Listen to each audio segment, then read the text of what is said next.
3 minutes now past the hour. There are new questions this morning about Hillary Clinton's emails, what was kept, what was deleted, and who made that decision.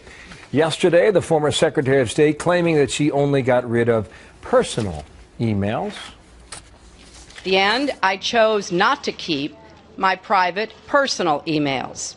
Emails about planning Chelsea's wedding or my mother's funeral arrangements, condolence notes to friends, as well as yoga routines, family vacations, the other things you typically find in inboxes. No one wants their personal emails made public. That admission raising new concerns. And Chief White House Correspondent Ed Henry live from Washington with more on that. How are you, Ed? Good morning to you. Good to see you, Bill. The biggest lingering criticism today is what? Is who has control of this server, and the secretary said she does, and refused when she was pressed about it yesterday at this news conference to agree to what even some Democrats have suggested, is that maybe a third party, an independent person, should look at this server to see whether they could recover any of the emails that have already been deleted, because she basically said she was the arbiter, perhaps with her personal attorney, to decide which of these emails were about, as she said, yoga routines, and which were maybe about Benghazi or some other real issue. And so the bottom line here is she's saying that she was the arbiter, but in fact, if a lot of these emails had to do with her State Department business, you would think at the very least a government attorney, not a personal attorney, would get to review that. Obviously, critics like Trey Gowdy, the Republican chairman of the Benghazi committee, thinks somebody on the outside should look at this and see whether they can be recovered, Bill. Yeah, it appeared at the end of last week that that's where this is headed, and maybe in the end that is where it's headed, because there were people like Lanny Davis, close to the Clinton team for a long time, who was making that argument publicly.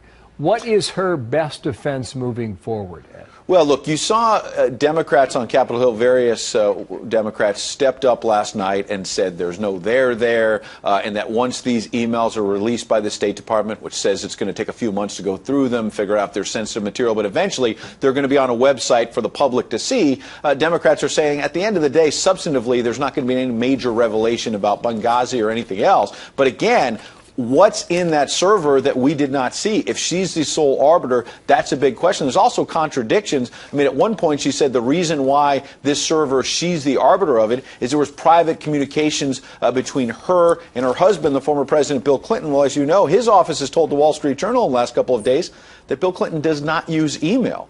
So that seems to be a contradiction that she didn't answer to yesterday. One more question on this. I see he sent 2 emails, apparently. That's what was reported right before she came out. And he's active on Twitter, not to a tremendous degree, but a little bit.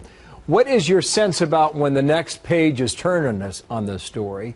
And is that day when she testifies in front of Trey Gowdy's committee?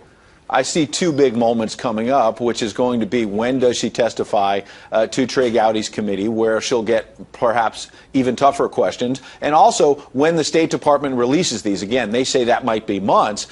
You would suspect that what's released by the State Department is probably going to be relatively innocuous. There's not going to be some major bombshell, but you just never know, because now the Obama administration is left in the awkward position of having to release these when she didn't even tell the White House that she had this outside server. And so they're going to release this all out there in a few months. We'll see what's in there, Bill. Yeah, is this the kind of thing, Ed, that lingers for 18 months, for 2 years? I mean, do you get that sense already? It's hard to tell now. If Republicans have their way, obviously this will linger for 18 more months. I think the bottom line question is going to be, how does the secretary turn the corner? Is she going to let a third party look at that server? What she did yesterday was just the first step. There's going to be a lot more questions ahead. Thank you, Ed. We'll talk to you a bit later today. Ed Henry from Washington there.